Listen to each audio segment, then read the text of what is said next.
Bienvenidos al taller de Biblia. Hoy vamos a ver el tema de la Pascua y el paso por el Mar Rojo. Y vamos a ubicarnos en el libro del Éxodo, continuando con esta historia de la salvación con nuestro personaje principal, que va a ser Moisés y el pueblo de Israel con Dios. Nos ubicamos en el capítulo 12, versículos del 1 al 14 del libro del Éxodo. Si alguien lo tiene listo, le vamos a pedir que nos ayude a leerlo. El Señor dijo a Moisés y a Aarón en Egipto: Este mes será para ustedes el más importante de todos. Será el primer mes del año. Digan a toda la asamblea de Israel que el día 10 de este mes prepárate cada uno un cordero por familia, uno por casa. Si la familia es demasiado pequeña para comerlo entero, que invite a cenar en su casa a su vecino más próximo, según el número de personas y la porción de cordero que cada cual pueda comer. Será un animal sin defecto, macho, de 1 año. Podrá ser cordero o cabrito. Lo guardarán hasta el día 14 de este mes, y toda la comunidad de Israel lo inmolará al atardecer. Luego rociarán con la sangre el marco de la puerta en las casas donde vayan a comerlo. Lo comerán esa noche asado al fuego, con panes sin levadura y verduras amargas. No comerán nada crudo ni cocido. Todo ha de ser asado al fuego, cabeza, patas y vísceras. No dejarán nada para que el día siguiente, si queda algo, lo quemarán. Y si lo comerán así, el cinturón puesto, los pies calzados, bastón en mano y a toda prisa, porque en esta es la Pascua del Señor. Esa noche pasaré yo por el país de Egipto y mataré a todos sus primogénitos, tanto de los hombres como de los animales. Así ejecutaré mi sentencia contra todos los dioses de Egipto. Yo, el Señor. La sangre servirá de señal en las casas donde estén. Al ver yo la sangre, pasaré de largo, y cuando yo castigue a Egipto, la plaga exterminadora no los alcanzará. Este día lo recordarán siempre y lo celebrarán como la fiesta del Señor, institución perpetua para todas las generaciones. Muchas gracias, Pati. Con gusto. Vamos entonces a entender lo que está pasando. En la otra imagen veíamos lo que son los dinteles de las puertas. Esto sería, los dinteles es sobre todo esta barra superior que soporta, digamos, la estructura del techo o lo que va a ser el techo. Es el soporte. Y sería todo el marco donde se va a poner esta sangre. La Pascua judía, entonces, es un memorial, ¿verdad? Es un recordar. Nos dice, nos ubica en una fecha, el primer mes.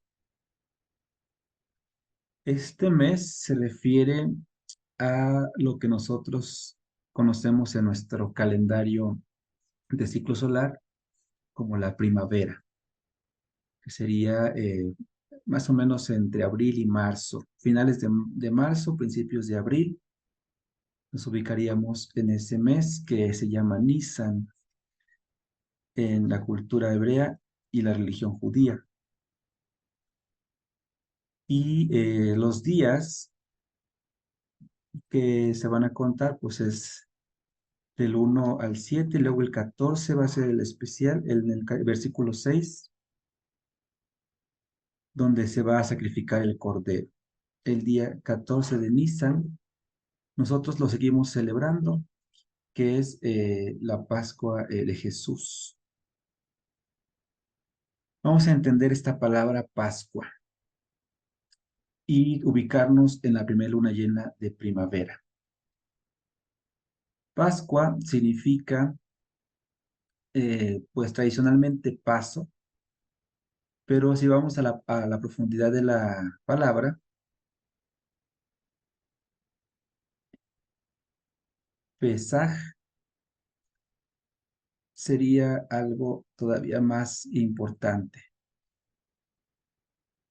Esta, esta letra es como una P, esta del centro como una S y esta Het sería gutural. Entonces es Pesaj, significa salto, saltar, porque no solamente es pasar, o sea, que es que el ángel pasó, ¿verdad?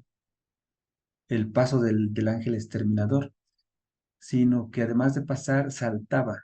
Es decir, no que iba saltando, sino que al ver la sangre del cordero, se saltaba a esa casa y pasaba a otra. Y así iba, digamos, viendo cada una de las casas, como en esta imagen que vemos aquí. Esta fiesta ya se celebraba eh, antes de ser institucionalizada, ya la celebraban los eh, pastores seminómadas. Recordamos que el pueblo, antes de llegar a Egipto, recordamos desde Caín, ¿verdad? Digo, desde Abel, que era también, que tenía borregos, pues también Abraham, el mismo Moisés, que era pastor. Esta fiesta la celebraban como para consagrar eh, todo lo que van a hacer, porque en la primavera todo nace, ¿verdad? Desde plantitas hasta animales y hasta se engendran también, pues, nuevos primogénitos, nuevos seres humanos. Y todo se consagraba al Señor. Y lo hacían eh, sacrificando el cordero. Ya lo veíamos desde Isaac, que ese sacrificio de corderos ya se venía haciendo, que ya no se ofrecían niños, sino, digo, personas tampoco, sino el corderito. Y pintaban las tiendas pues eran estas chozas o donde vivían que se podían quitar para seguir caminando. Sin embargo, ahora se habla de puertas porque están establecidos en Egipto y la fiesta va a tomar mayor fuerza porque ahora va a ser no solamente para los pastores, sino para todas las tribus de Israel. Todo el pueblo de Israel va a vivir esta fiesta, la fiesta del salto. Ahora ustedes pues ya no van a ver la Pascua como nada más el paso, sino como el salto. Y aquí están los alimentos que actualmente pues siguen eh, utilizando o conmemorando el pueblo ahora judío. En la Pesaj, la Pascua, el paso, el salto, tenemos un huevo duro que simboliza el corazón del faraón que estaba endurecido para dejar al pueblo. Tenemos la carne asada, que también aquí la escritura nos dice que es el cordero sin mancha y que no se le va a quebrar ningún hueso. Y simboliza también en nuestra religión cristiana católica a Jesús. Aquí aparece también una tipo de ensalada de manzana, que a veces la hacemos en Navidad. Tiene nueces, tiene pasas. Y esta ensalada, por el color, simboliza el barro con el que hacían, o el lodo con el que hacían los ladrillos para las pirámides. Las hierbas amargas, pues es la amargura del ser esclavizados, junto con el perejil, que representan pues este mandamiento de hacerlo con las hierbas amargas, ¿no? Este asado. Y finalmente el pan ácimo. Ácimo significa sin levadura, solamente el trigo, porque va unido también, pues ahora sí que la comunidad ganadera se une con la comunidad agrícola. En los versículos que siguen del 15 en adelante, tenemos la fiesta de los panes ácimos, que se va a unir a esta fiesta de la Pascua. Todo consagrado al Señor. Los primogénitos de animales y de plantas ahora también unidos. Entonces la fiesta de los panes ácimos y la fiesta de la Pascua representa esta unidad entre la agricultura y la ganadería como consagrado al Señor, porque pues Él es el que va a bendecir el futuro. Los seminómadas pastores ofrecían este cordero porque iban a buscar nuevos pastos.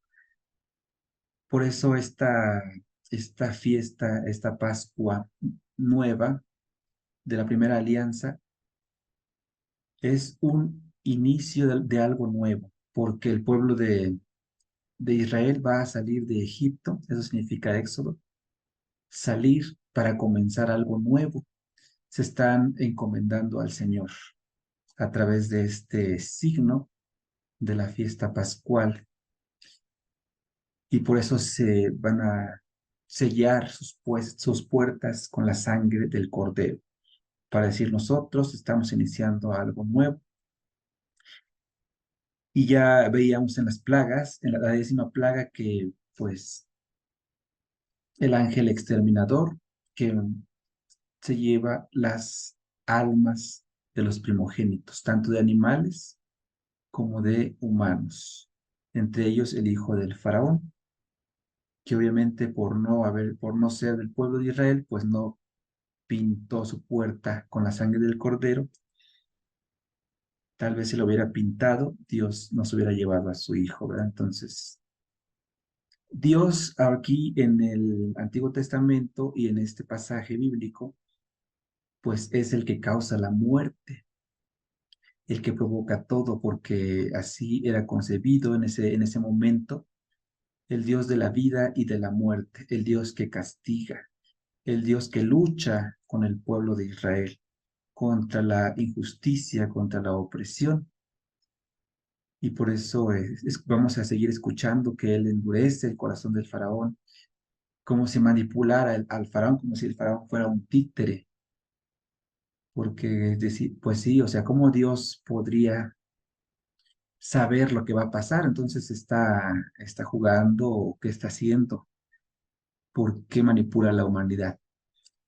Es complejo porque el Dios concebido en ese momento es el causante de todo. Dios es la causa de todo y todavía hasta la Edad Media era concebido así. Ahora, el Dios de Jesús, nosotros a través de lo que seguimos estudiando de Biblia, pues es el Dios que acompaña, el Dios que a pesar de que la vida, porque la vida tiene sufrimiento y el sufrimiento es parte de esta vida, y Dios le da sentido al sufrimiento. O sea, que tú estés unido a Dios como Jesús, le da sentido al sufrimiento. Así que esa iglesia que dice pare de sufrir, pues no tiene nada que ver con la Biblia, porque la Biblia está llena de humanidad y de momentos de dolor, de sufrimiento, y no son causados por Dios, aunque todo el Antiguo Testamento pues dice que sí. En la evolución religiosa que vamos llevando, vemos que es la misma vida y el desorden y la imperfección de este momento antes de estar con él, pues lo que provoca esto, ¿verdad? Entonces, el faraón pudo haber sido tocado en su humanidad y en su libertad, y pudo haber evitado las plagas y pudo haber también evitado la muerte de su hijo si hubiera creído en el Dios de la vida desde el principio. Al no hacerlo, entonces viene este acontecimiento del Mar Rojo, porque al morir su hijo, entonces se sensibiliza y dice, váyanse de aquí, váyanse a rendirle, levántense, salgan inmediatamente de este lugar, vayan a ofrecer culto al Señor como ya lo pidió desde el principio, desde la primer plaga, ¿verdad? Desde el primer prodigio que era el bastón que se convirtió en serpiente. En el versículo, seguimos del capítulo 12, en el versículo 31 encontramos esto. En el 32 dice, llévense también como querían las ovejas y las vacas, váyanse, llévense todo, incluso oro y objetos preciosos que los egipcios les dieron. Algunos que simpatizaron con egipcios, porque no todos los egipcios pues eran como el faraón, ¿verdad? Había egipcios buenos que a lo mejor y también pintaron sus casas con la sangre del cordero, escuchando a Moisés, y también evitaron esta tragedia en su familia. El faraón de ese momento, tradicionalmente pensamos, y bueno, también la Biblia lo menciona así, que es Ramsés II, es el que no conoció a José. El que conoció a José, eh, pues según los historiadores, podría haber sido Sesostris II, lo repito, Sesostris II, pero no está en la Biblia su nombre y debería de haber estado porque él fue un gran faraón, ¿verdad? Humano, que dio la oportunidad de que los egipcios vinieran a vivir en su país, perdón, los de lo que los israelitas, los hebreos vinieran a vivir en Egipto y pues fue humano, ¿verdad? Compartiendo lo que tenía. Las generaciones, porque fueron 430 años de estar en Egipto, se multiplicaron los hebreos y habrá sido, la mayoría dice que fue Ramsés II, el que pues ya no fue tan humano y comprensivo y fue un poquito pues más calculador y opresor, un muchito más bien opresor. Pero hay otros cuatro nombres que prefiguran ahí, todavía pues seguirá en investigación ese faraón, que se arrepintió, primero los deja ir y luego se arrepiente eh, en el caminar del pueblo, se encuentran entre el desierto y el mar, que sería el mar rojo. Eh, Al salir de Egipto, no siguen un camino que era más común y más sencillo, sino que rodean precisamente para evitar que el faraón los encuentre, porque aquí la escritura dice que el faraón se iba a arrepentir, entonces como que ya sabían o ya presentían que los iba a perseguir de nuevo y por eso se esconden de él buscando otro camino que les va indicando Dios a través de una guía manifestada en una nube, porque la nube encierra el misterio de Dios. Dios no da su rostro completamente al pueblo, solamente a Moisés se lo dará. Al pueblo se le manifiesta a través de una nube. Y esto ya va a ser en el capítulo 13, en el versículo 17, donde está este, caminar hacia el Mar Rojo. De día una nube y de noche una columna de fuego. Capítulo 13, versículo 20 del Éxodo. Y no se apartaba delante de ellos, los iba guiando Dios. En el momento en que llegan frente al Mar Rojo, el faraón ya viene detrás de ellos, arrepentido, al ver tal vez que su pueblo egipcio pues no va a ser el mismo y que se puede ir a la ruina, necesita otra vez de estos israelitas, pero no solamente los quiere para volver a esclavizar, sino los quiere matar, o sea, va con todo su ejército para acabar con ellos, porque ahora está enojado para matarlos, ¿no? Entonces, por eso Dios los defiende. El faraón se convierte, porque faraón significa Dios, rey, o sea, es el Dios en Egipto, un Dios humano. y es un Dios de muerte, porque busca la muerte, no la vida. Y la muerte lleva a la muerte.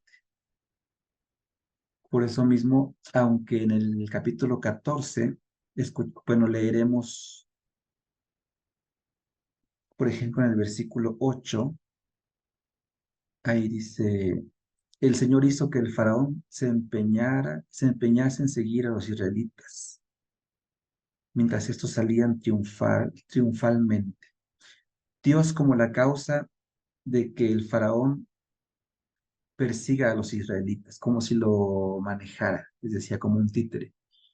Pero no tenemos que ser literales, sino que Dios es la causa de todo y hay que interpretarlo de una manera más profunda. Es la acción de Dios que libera la que provoca que el faraón despierte en su corazón duro este deseo de venganza, de muerte, y se levanta con el ejército a perseguir al pueblo hebreo para matarlos. Y Dios va a luchar con ellos, es lo que prometió al principio del capítulo 14.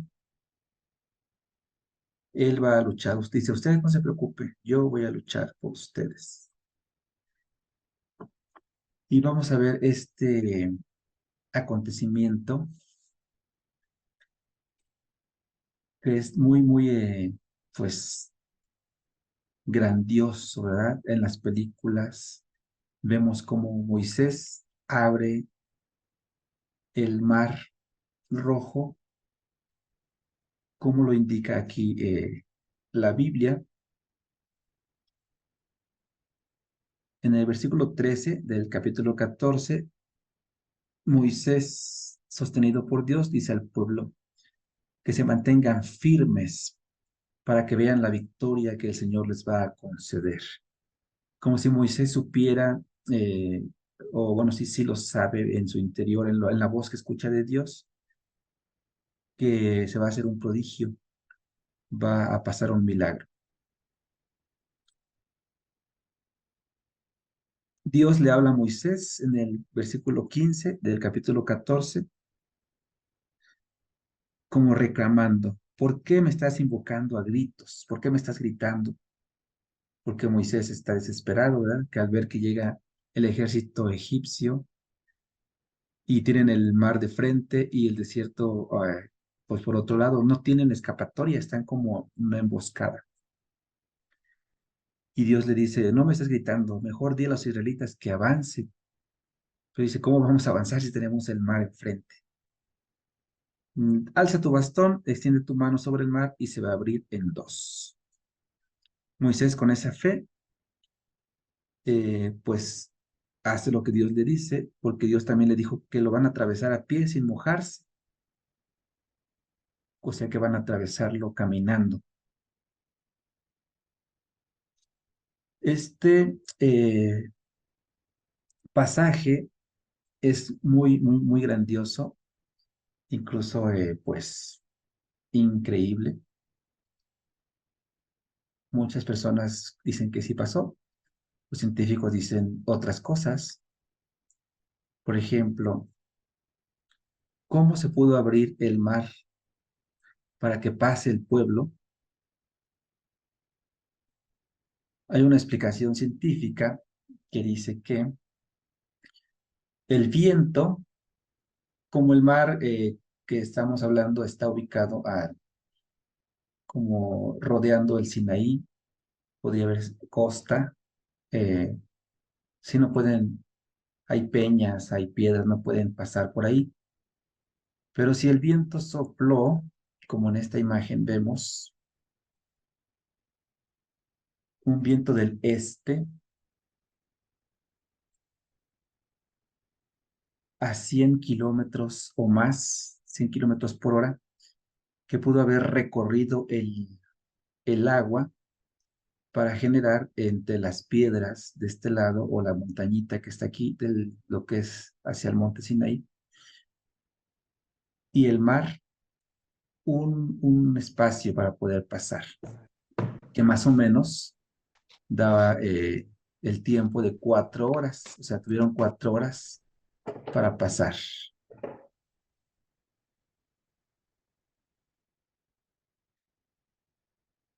Y esa sería una explicación científica. Otra dice que puede haber sido una erupción de un volcán y haber provocado eh, un tsunami, pero antes del tsunami el agua se retrae, digamos que el agua va hacia adentro, ¿verdad? Antes de ser tsunami, el agua va hacia adentro. Cuando pasa, por ejemplo, hay muchos maremotos, o sea, como nosotros sentimos terremotos, también hay maremotos. El mar es mucho más grande que lo que tenemos de tierra y todos los días hay maremotos. Pudo haber pasado que en ese momento también surgió un maremoto, una erupción de un volcán, un fenómeno natural que hizo que el agua se retrocediera y pudieran pasar y luego regrese. Lo que llama la atención es que regresa justo para aniquilar al ejército del faraón.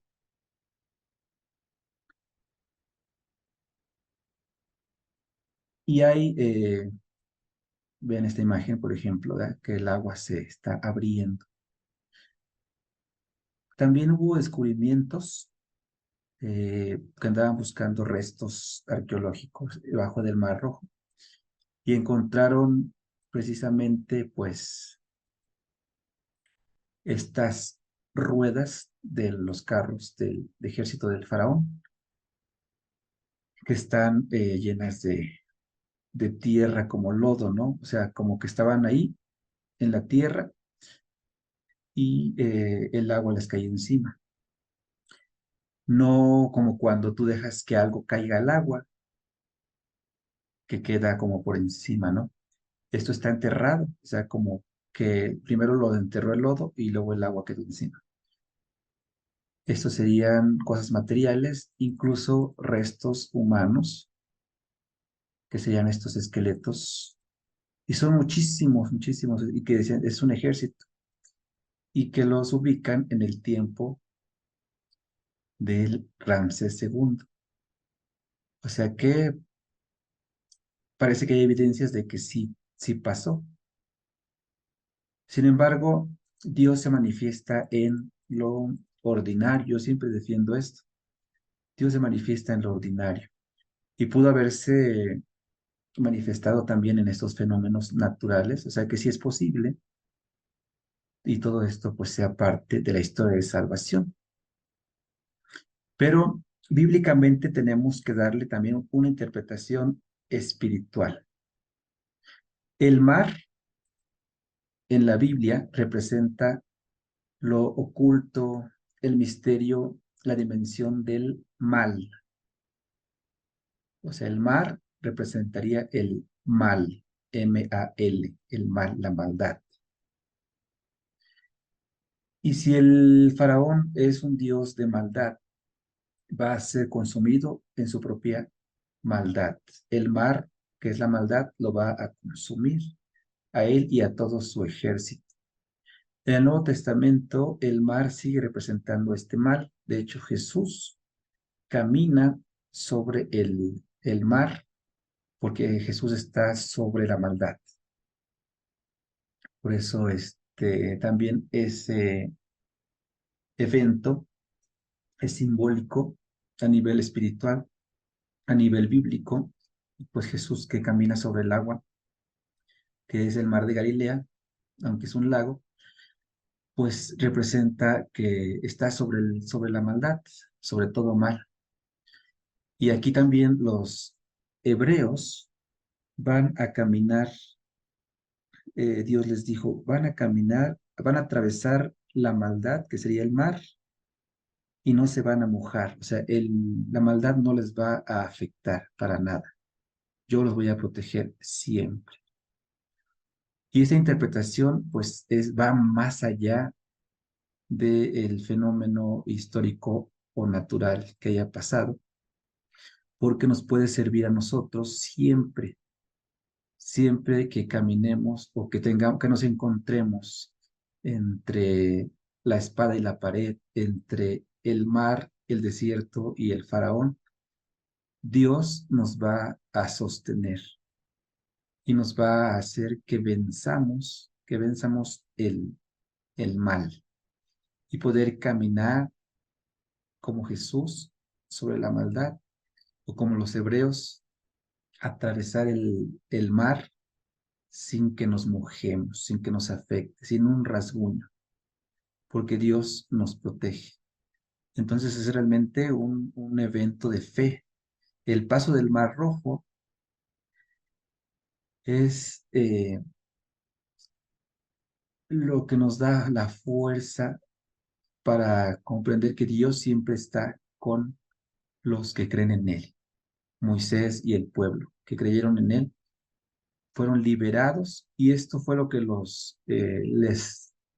su regalo pues es la libertad, no solamente la libertad de salir de ese pueblo que los oprimía, del pueblo egipcio, sino que ahora van a fortalecer pues su fe en el Dios de los padres, es el Dios que se le manifestó a Moisés, el Dios de la justicia, el Dios liberador, que en la nueva Pascua, la nueva alianza, la liberación va a ser más allá, liberarnos de la muerte. El último mal en ser vencido es la muerte.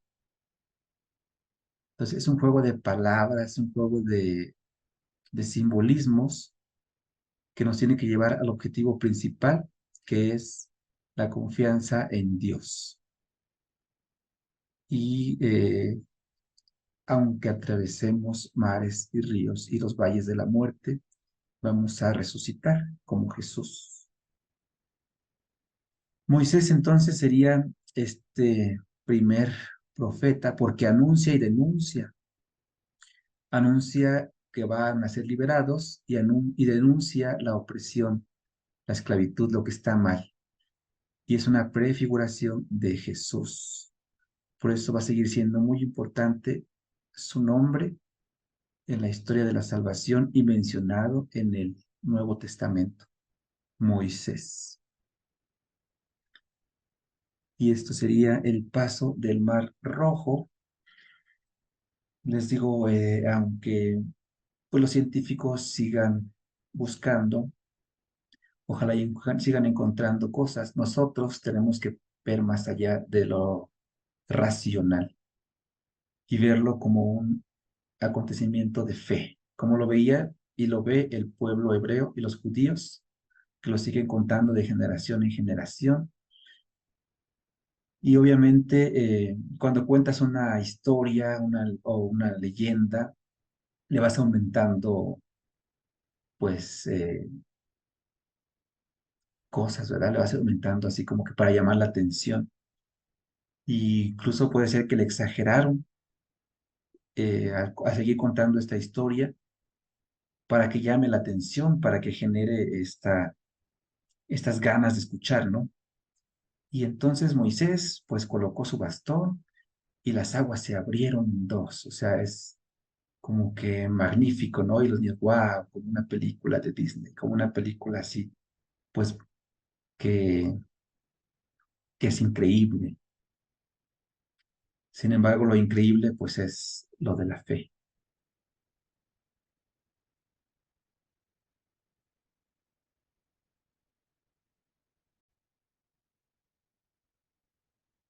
Abrimos ahora el espacio para las preguntas y comentarios. Pueden levantar su mano y les damos la palabra. O a través del chat también pueden comentar y hacer sus preguntas. De hecho, Rafa, los judíos siguen en determinada fecha celebrando su Pascua, ¿verdad?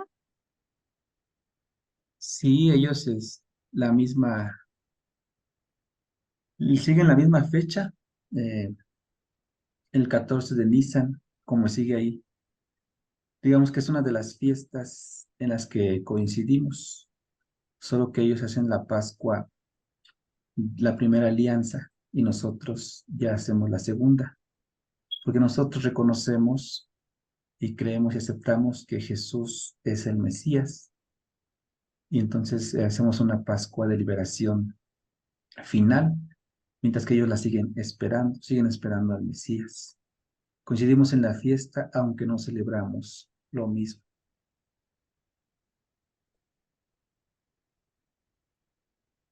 Gracias. Sí, entonces por eso el 14 de Nisan no coincide con nuestro calendario solar. Realmente es un calendario judío, un calendario lunar.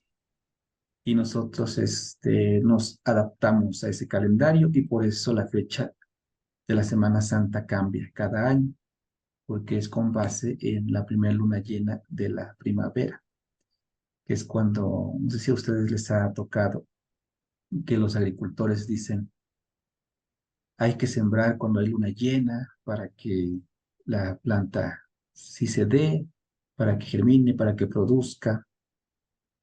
Ahí me dijo un padre, cuando una vez que planté unas flores, me dijo, espérate mañana, que mañana habrá luna llena. Y yo no le creí, bueno, sí después, ¿no? En ese momento así como que dije, ay, pues yo creo que sí van a dar. Pero dije, bueno, hay que ser obedientes, como estaba en el noviciado. Y entonces sí lo hice y vi que había plantado otras en otro momento que tardaban más en florecer. Y las que planté de una llena, sí, rápido florecieron.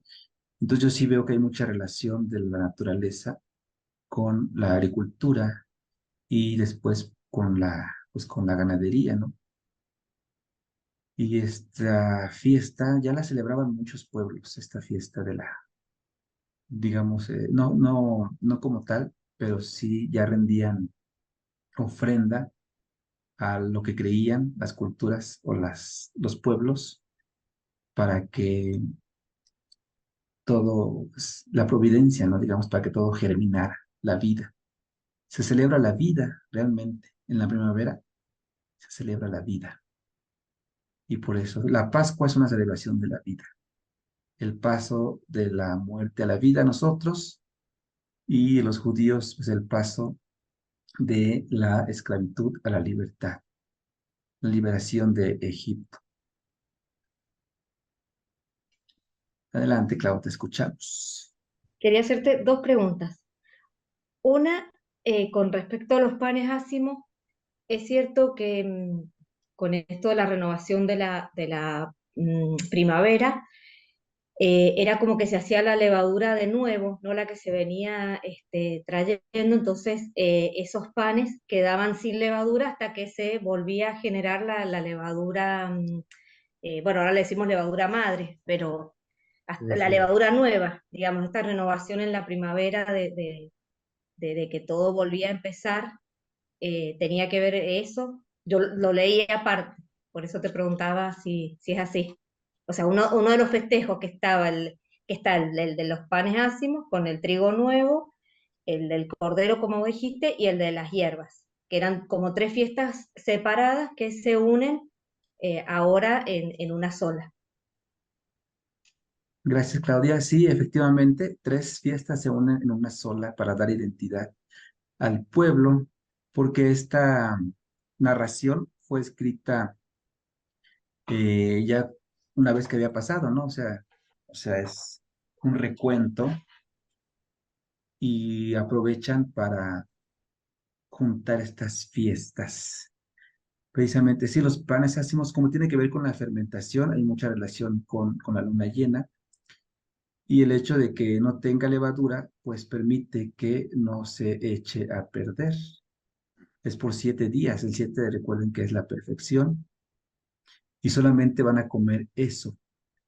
También porque cuando fueron, ya ven que el faraón, pues en un arrebato de emoción, los corre, literalmente los corre de su pueblo y lo único que alcanzan a tomar pues es lo que tienen a la mano, el pan todavía sin fermentar, así lo llevan así para que les dure en el camino, ¿verdad? Pues como no había refrigerador, si ustedes ponen pan en el refri dura más que si lo dejan así en el calor, porque cuando le ponen levadura pues es el peligro de que se eche a perder. Y por eso tiene que ver con pues todo el acontecimiento tan, digamos, lógico, de sentido común, de que en el camino pues lo lleven así para que dure, y también del trigo nuevo, porque es una ofrenda nueva, es algo que están iniciando, una nueva vida, un comienzo, un nuevo comienzo. Y las hierbas amargas pues tienen también relación con este cordero que no va a ser hervido, porque también si ustedes hierven la carne hervida dura menos o es menos sana que una carne asada. Por ejemplo, si comemos pollo hervido todos los días, realmente lo que nos sirve es el caldito, la carne es como más masa, ¿no? Que no ya ni nutre, ya nada más engorda. Lo mejor del caldo de pollo es el caldo, ¿no? Entonces, si tú quieres obtener todas las propiedades y toda la proteína de la carne, es mejor asada. Entonces, por eso recomiendan un pollito asado. Igual con el cordero asado, guarda todas sus propiedades y también dura más. El hecho de que la escritura nos dice que se lo tienen que comer rápido, no es porque se echara a perder, sino porque están por irse. O sea, no sé si no les decidió, siéntense a comer como en la Navidad, ¿verdad? Y ahí platiquen y Perdón, convivan. era lo que iba a preguntar, que por qué se la tenían que comer rápido, ajá, por si se Sí, echaba a perder mi pregunta. ajá, sí es el simbolismo de que están por irse. Así nos pasa a nosotros, ¿verdad? Dice, siéntate, no, es que tengo prisa, estoy a punto de viajar. También Dios les dice, se van a ceñir, se van a poner sus guaraches y su manto, no solamente por vestirse de la mejor manera, sino porque están por salir, ya se van. Entonces hay que llevar bien, hay que irse bien preparados, ¿no? Con sus guarachitos porque van a caminar, con su bastón porque hay que quitar las ramas, quitar pues los peligros para sostenerse, para caminar. Y pues esta preparación del pan ácimo también para el camino, y la carne pues se la tienen que comer rápido y que no quede nada porque están a punto de salir. Éxodo, salida. Por eso se llama, este pasaje es el central de todo el libro del Éxodo, justo cuando salieron de Egipto. Eso le da el nombre, salida. A Éxodo, el nombre griego, porque a la otra vez les dije que este libro se llamaba Los Nombres. En hebreo se llama Los Nombres. En griego es salida. Quería preguntarte que cuando salen en la parte del Mar Rojo, me parece hay dos relatos, ¿no es cierto? Uno que se divide el mar y otro como vos contaste, el del viento caliente. ¿Puede ser? El relato bíblico es uno solo, no es como la creación, que sí hay dos mitos de la creación. Aquí es uno solo, y el bíblico sí es de que Moisés pone el bastón y el mar se abre en dos. La explicación, la otra versión que les dije ya es la explicación científica, que dicen que a lo mejor le exageraron al contarlo aquí en la narración, y no es que se haya abierto en dos, sino que se recorrió el mar. Y no, o sea, es diferente decir que se abrió a decir que se recorrió. Entonces dicen que al contar la historia de generación en generación, se fue aumentando la ficción para llamar la atención del lector, llamar la atención de los niños de generación en generación, ¿no? Que escucharan de que se abrió en dos, ¿no? Que se partió el mar en dos, que es más bien este simbolismo de que el bien es capaz de partir, de cortar el mal. Ajá, esto sí. Esa sería una explicación espiritual, simbólica. Y no, la de los científicos, pues es de que el mar se recorre. Pero en la Biblia es una sola narración que se partió en dos. Esa es la que está escrita. Solo que nosotros tenemos que interpretarla de esta manera, pues más simbólica, de que cruzaron la maldad. El mar que representaba el mal es vencido con, con el guía, o sea, con el bastón y con el poder de Dios, que puede incluso atravesarlo. Hola, buenas noches. Buenas noches. Pues este capítulo me parece muy interesante porque, bueno, tú nos comentas la explicación científica y la explicación espiritual. Y creo que es muy importante cómo visualizar la palabra, ¿no? Porque, por ejemplo, dices, el mal representa el mal, ¿no? Y hoy en día, por ejemplo, es importante saber que cuando le creemos a Dios, cuando tenemos fe, ese mal, ese mar se puede representar ante las adversidades, ¿no? Pero cuando tenemos la fe en que Dios nos respalda, en que somos sus hijos, en que Jesús vino y se sacrificó, es la posibilidad de vencer y también abrir ese mar y ese mar de nuestros conflictos, ¿no? Para atravesar ilesos en la fe de ese Dios que nos promete su protección y su respaldo. Y por el lado de científico, pues yo, en lo personal, yo creo que sí, sí pasó, como dices tú, tal vez exageraron un poquito a través de las historias, pero aún así, con exageración y todo, creo que es fantástico, ¿no? Porque como Dios lo hace todo y de Él es todo lo que existe en el mundo, o sea, vemos el poder magnífico de Dios para mandar el viento tan fuerte o hacer que se recorra el mar, ¿no? Bueno, en lo personal es lo que yo siento al escuchar este capítulo. Gracias, Diana. Sí, la Biblia está llena de fantasía, de ficción, pero es así como, hay como muchas historias, ¿verdad? Que escuchamos en novelas. Es normal para atraer, pues, al lector. Pero recuerden que al principio del curso, yo les decía que es una historia de amor y es una historia de humanidad. Y lo más importante de la Sagrada Escritura es su objetivo, pues es la relación de la humanidad con su Dios a través de un pueblo. Entonces, sí, lo que rescatamos y lo que nos sigue ayudando actualmente, porque la Biblia se actualiza siempre, es verlo de esta manera, de identificar el mar que no nos permite avanzar.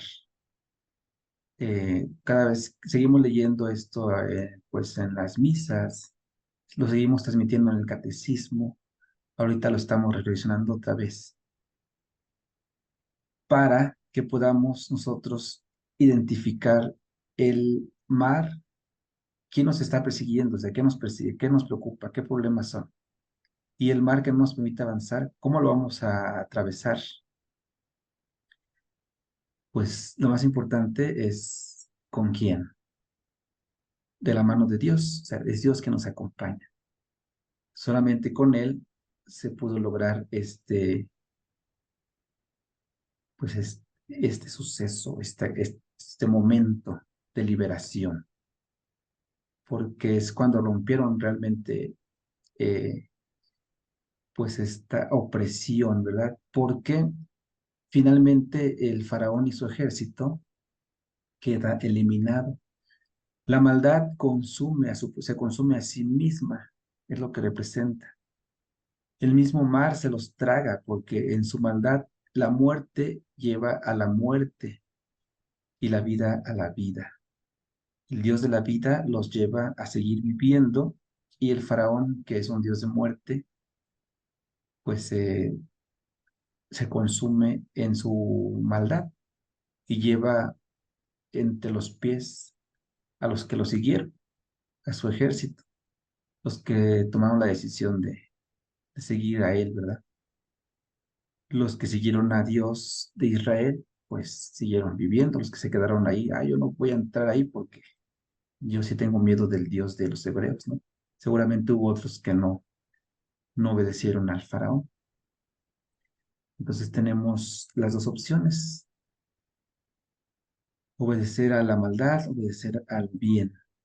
Si obedeces la maldad, pues te vas a consumir. Y si obedeces el bien, seguirás viviendo. Y no solamente en esta vida, sino para siempre, en la vida eterna. Por eso este pasaje, pues no pasará, seguirá de generación en generación. Nosotros la vemos como la primera alianza, pero sigue siendo importante. Importante para nuestra religión, importante sobre todo para nuestra vida de relación con Dios. Pues sinceramente, de todo corazón espero que les haya ayudado mucho este tema, que lo puedan ver de otra manera y no solamente de la manera emotiva, de lo bonito de ver las películas, y porque también hay hasta novelas que están saliendo muy bien hechas, eh, que no sé si en Turquía o no sé, en otras cadenas de televisión, que lo están haciendo muy bien, aunque le prohíban a los musulmanes verlas, ¿verdad? Pero no quedarnos solamente en este evento maravilloso, ¿no? Y verlo como un wow, sino aterrizarlo en nuestra vida personal y poder sacarle fruto, poder ser guiados por Dios. En ese momento, fíjense que solamente se manifestaba en la nube y en el fuego. Ahora nosotros lo tenemos, conocemos el rostro de Dios, que es un rostro de Padre. Deberíamos de atravesar el mar más fácil. Todos los días sería más fácil atravesar los problemas y atravesar el mar con la ayuda de Dios, porque ahora lo vemos tal cual, bueno, tal como Jesús nos los dejó. Tal cual es, lo vamos a ver cuando estemos con Él.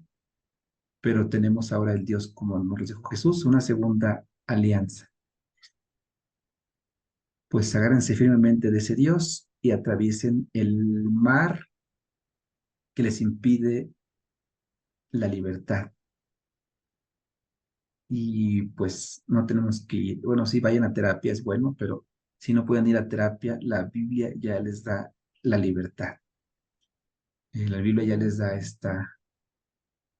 la Biblia libera, o sea, la palabra de Dios libera. Si necesitan apoyo de alguien más, pues ese sea su Moisés, ¿verdad? Si van a una terapia, por ejemplo, para sacar para liberarse de su opresión, de la maldad, del mar, todo lo que los oprime, pues el terapeuta sería como un Moisés que los va guiando, pero es Dios el que libera, y Dios libera a través de su palabra. Lo creo, lo experimento, y por eso se los quiero compartir de veras con mucha convicción para que su vida mejore. Pues agárrense de Dios y venzan ese mar que no los deja avanzar. Rafa, ¿puedo hacerte una Gracias. pregunta que me quedó Claro que la sí. semana pasada? Perdón A ver. que moleste. Perdón, que me quedó. Puede ser que haya también leído como que el primogénito del faraón tenía también como una relación de que Israel era como el primogénito de Dios también. Entonces, por ahí puede venir también una comparación con eso, que de alguna manera él también estaba, el faraón, como oprimiendo al pueblo.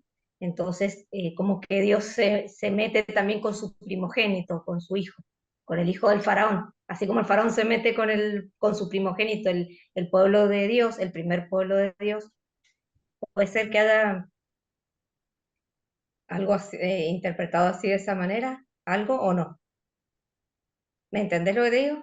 Sí, sí, sí, es posible y es válido también interpretar este signo de venganza, porque sí, Dios era visto en el Antiguo Testamento como un Dios vengador, que que nos haya tocado el corazón para, pues, quitar la vida a un inocente, ¿no? Pues el niño no tenía la culpa, ¿no? El hijo del faraón, para sensibilizar al que tenía duro el corazón. Es válida la interpretación, pero no olvidemos que, pues sí, el faraón pues tenía, es consecuencia de su misma dureza. Ahora sí que pues, Dios no necesita ser rescatado, ¿no? Pero para rescatar a Dios es porque la libertad del faraón como creación de Dios, porque ahí también era su hijo, obviamente, pues es que no creyó en él. Y es una de las consecuencias, ¿verdad? La muerte. La consecuencia de no creer en el Dios de la vida, pues es creer en la muerte y te quedas con la muerte. Y dejó morir. Y sería la muerte de su hijo primogénito del faraón sería una consecuencia de su no aceptación de Dios. A como yo lo veo, ¿verdad? Pero sí es Bien, válida también la otra interpretación. gracias. Ujú. Para que de veras entendiera, ¿verdad? Para que el faraón, ahora sí, para que entiendas, ahí te va. También es válida, sí. Porque estamos hablando del Antiguo Testamento, donde se está descubriendo el rostro de Dios. Gracias. Gracias a ustedes, pues, por su tiempo y por su interés y porque la palabra les va a transformar su vida. Gracias. Gracias, bendecida noche. Bonita noche. Muchas gracias, Rafa. Gracias a todos. Gracias a Gracias. ustedes. Gracias, un abrazo.